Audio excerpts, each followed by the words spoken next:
कहानी है विशैलगढ़ की महारानी विशेश्वरी की। विशेश्वरी सृष्टि की सबसे शक्तिशाली नागिन बनना चाहती थी।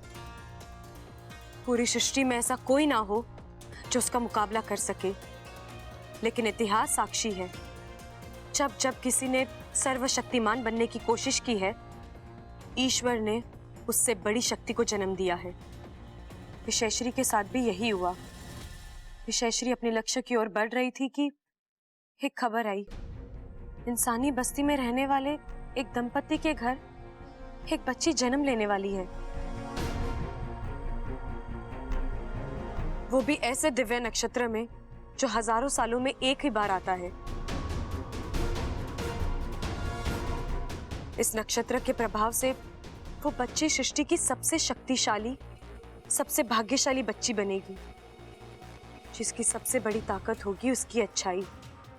एक इंसानी बच्ची नागों से ज्यादा शक्तिशाली होने वाली है।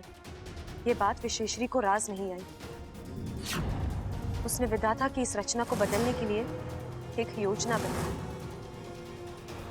जैसा कि ईश्वर का विधान था, दिव्या नक्षत्र में उस बच्ची का जन्म हुआ और अगले ही अमावस की रात महारानी विशेश्वरी उस बच्ची का अपहरण करने पहुंची।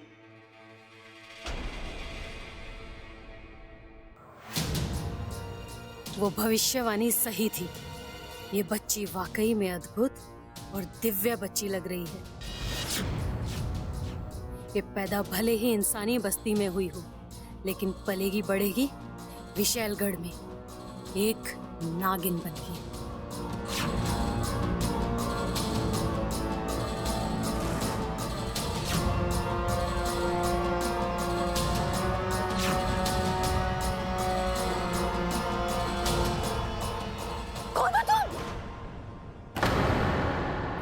क्या कर रही हो?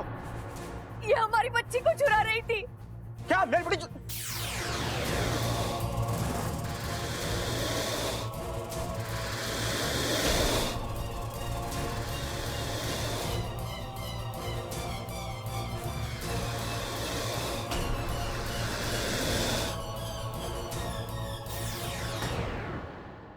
और महारानी विशेश्वरी उस बच्ची को विशैलगढ़ ले आई। उन्होंने ठान ली कि वो उस बच्ची को विशैलगढ़ की ताकत बनाएगी और नाग आत्मीकरण प्रक्रिया शुरू हो चुकी थी। लेकिन ये क्रिया विशैलगढ़ के नियमों के विरुद्ध थी। नागों के एक झुंड ने इस पर आपत्ति जताई। वो महारानी का विरोध करने पहुंचे। रुक जाइए महारानी जी, क्या कर रही हैं आप? ऐसा अनर्थ मत कीजिए। विशेश्वरी का जहर और विशेश्वरी का फैसला आज तक ना कोई काट पाया है ना कोई काट पाएगा। ये लड़की विशैलगढ़ में ही रहेगी और नागिन बनेगी। नमो दैव्य नाग दैव्य तक्षकाय नमः प्रणतः समताम। नमो दैव्य नाग दैव्य तक्षकाय नमो दैव्य नाग दैव्य। भाग सिपली, भाग।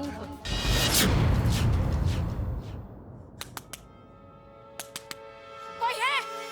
महारानी। अरे देख क्या रहे हो खड़े खड़े? अरे वो बच्ची को लेके भागे हैं, खत्म कर दो उनको।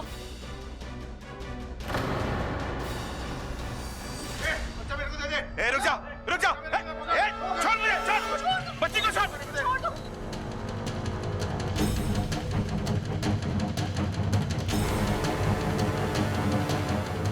बच्ची को छोड़। छोड़ो इनको। छोड़ो बच्ची को।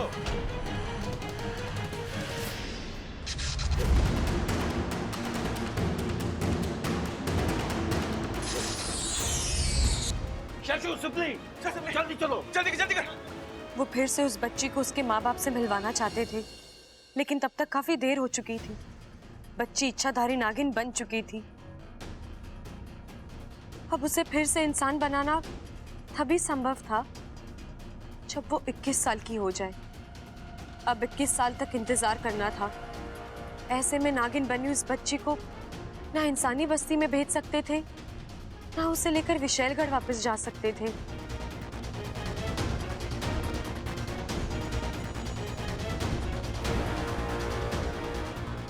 आखिर उन नागों ने अपनी एक नई दुनिया बसाई, नागिस्तान।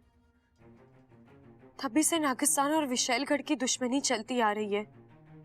विशैलगढ़ वासियों को आज तक पता नहीं है कि नागिस्तान आखिर है कहाँ। वो बच्ची आज भी नागिस्तान में नागिस्तान के नागों के साथ पल बढ़ रही है, और उस अभागी लड़की का नाम है इच्छा।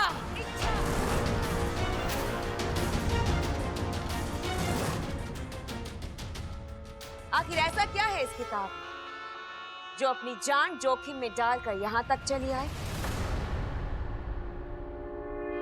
हमें दो ये किताब। नहीं, मैं नहीं दूंगी।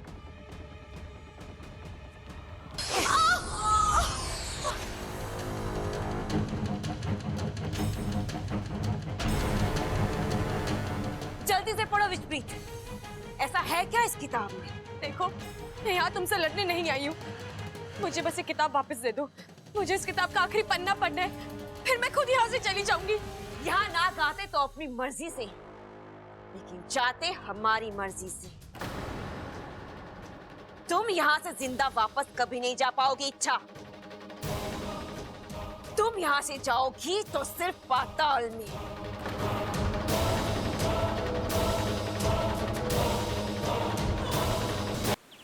मुखिया जी, मैं और सिपली हमारे 2 सैनिकों के साथ विशालगढ़ जा रहे हैं। आपकी अनुमति चाहिए। शेषु, विशालगढ़ जैसी जगह 1-2 सैनिकों के साथ जाना खतरे से खाली नहीं है। हम अपनी सेना को आदेश देकर। इतना वक्त नहीं है हमारे पास मुखिया जी। इच्छा पहले ही वहां पहुंच चुकी है। इससे पहले कि उसकी जान को कोई नुकसान हो, हमें वहां पहुंचना होगा। आपको हमारी काबिलियत पर कोई शक तो नहीं है ना? कतई नहीं, बल्कि तुम जैसे जाबाज नाग ही नागिस्तान की असली ताकत हैं। अब वक्त आ गया है कि हम विशालगढ़ को अपनी ताकत का परिचय दें। हम भी चलेंगे तुम्हारे साथ। चलो फिर विशालगढ़ की ओर बढ़ें। जय नागोमी देव! जय नागोमी देव!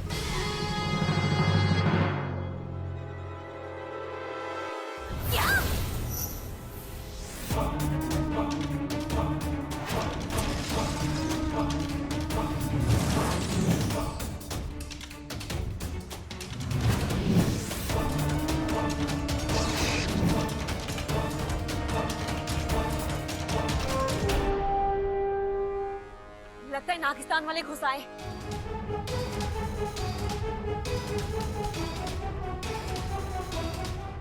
इच्छा किताब छोड़ो।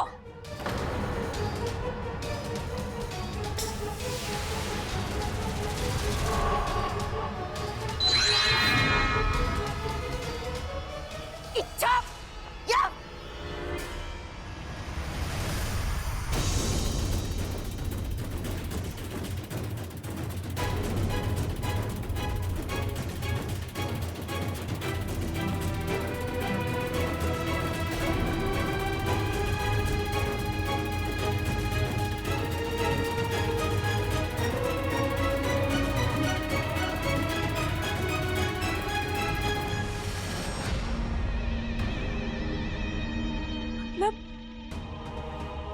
मतलब वो बच्ची, वो मैं ही हूँ। मतलब वो बच्ची, वो मैं ही हूँ। सही पहचाना तूने इच्छा।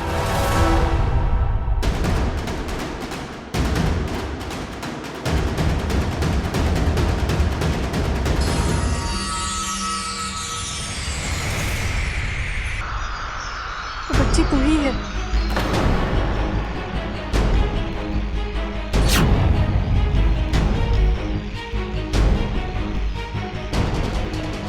महारानी विशेश्वरी ने खुद इस राज को इस किताब में बंद कर रखा था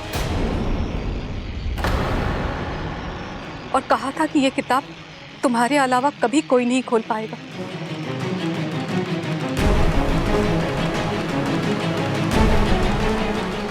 हम सबने सोचा कि राज इस किताब में दबकर खत्म हो जाएगा, पर आज आपने मुझे इस बारे में कभी कुछ नहीं बताया।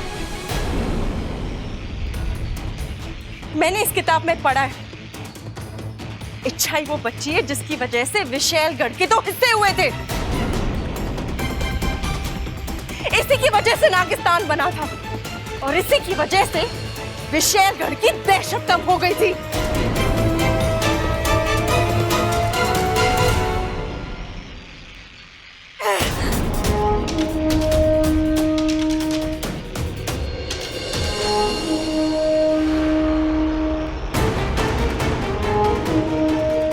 लगता है विशालगढ़ की सेना इसी तरफ आ रही है। शेषु, सिपली, तुम लोग जल्दी यहां से निकलो, हम लोग इन्हें रोक के रखते हैं। चल चल। गुरुजी, अब हमें भी यहां से निकलना चाहिए।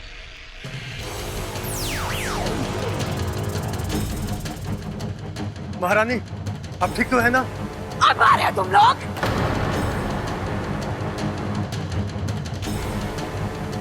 अच्छा, अब हम तुम्हें नहीं छोड़ेंगे, नहीं छोड़ेंगे हम तुम्हें।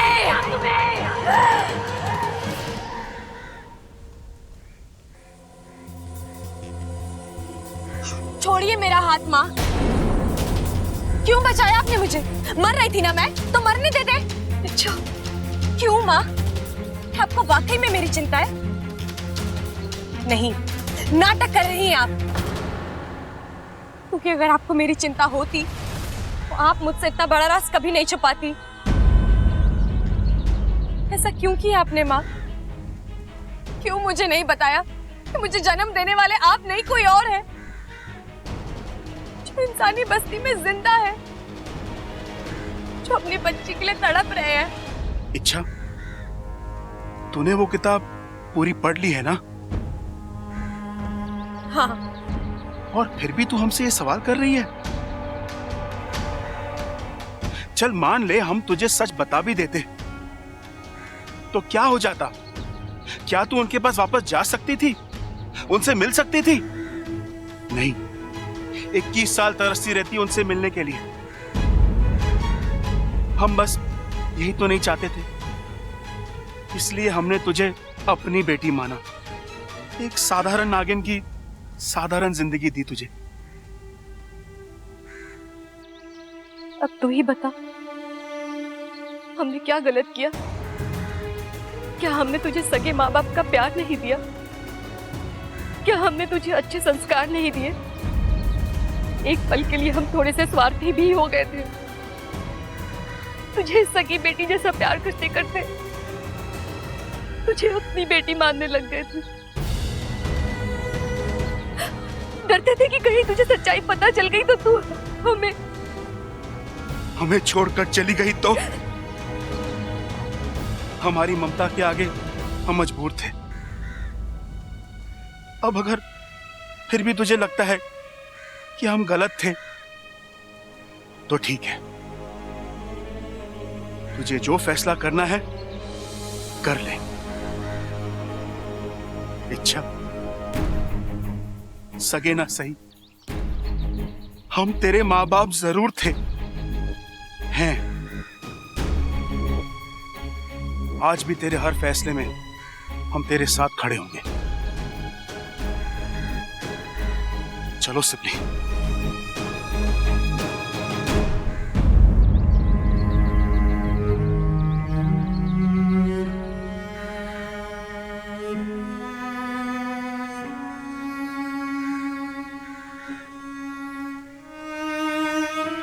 रुक जाइए।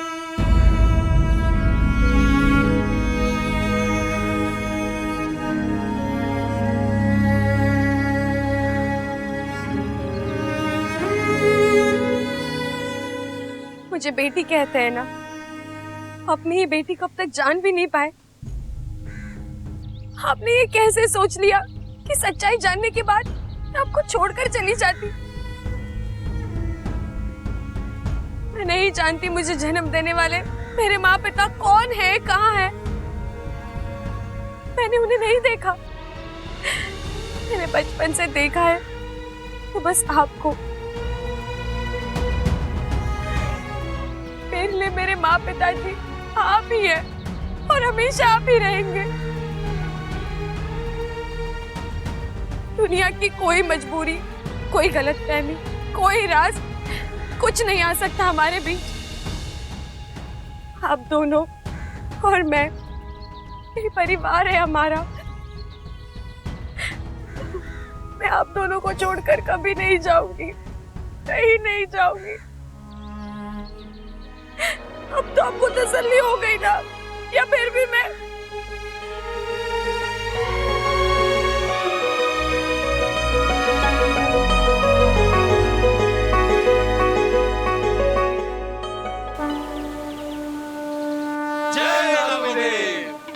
आज का दिन नागिस्तान के लिए किसी त्योहार से कम नहीं है।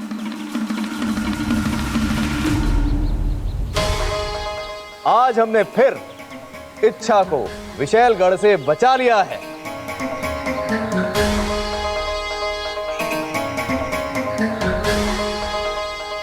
एक बात का हमें ख्याल रखना है, विशालगढ़ इस हार को कभी नहीं भूलेगा। वो लौटकर हम पर हमला करेगा, तब हमें इसी एकता के साथ उनका सामना करना है। करेंगे मुखिया जी, जरूर करेंगे। गुरुजी, मैंने अपनी जिंदगी में कभी भगवान को नहीं देखा, लेकिन आज एक बात मैं दावे के साथ कह सकती हूँ, वो आप सबसे अलग नहीं होंगे। मेरे लिए इतना कुछ किया है आप लोगों ने, इतने सारे एहसान। एहसान नहीं सपोली, फर्ज या जिम्मेदारी कह लो, जो कि अब पूरी हो चुकी है। अब तुम पूरे 21 साल की हो गई हो। आज से 21 साल पहले तुम्हें जबरदस्ती इंसान से इच्छाधारी नागिन बना दिया गया था। तुमसे इंसानों की तरह जीने के अधिकार छीन लिए गए थे। आज वो अधिकार मैं तुम्हें वापस कर सकता हूं।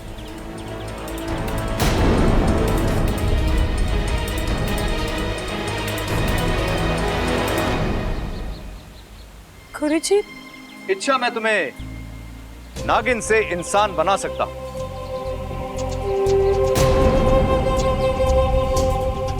बस एक छोटी सी विधि और तुम 100% इंसान बन जाओगी। फिर इंसानी बस्ती में तुम्हारा घर होगा, इंसानी खुशियां होंगी, सुख दुख होंगे। तुम एक खुशहाल जिंदगी जी सकती हो, अपने प्यार के साथ, अपने बबल के साथ।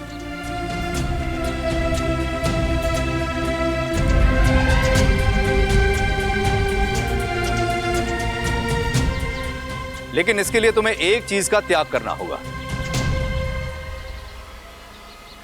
कौन सी चीज गुरुजी? नागिस्तान, नागिस्तान, नागिस्तान।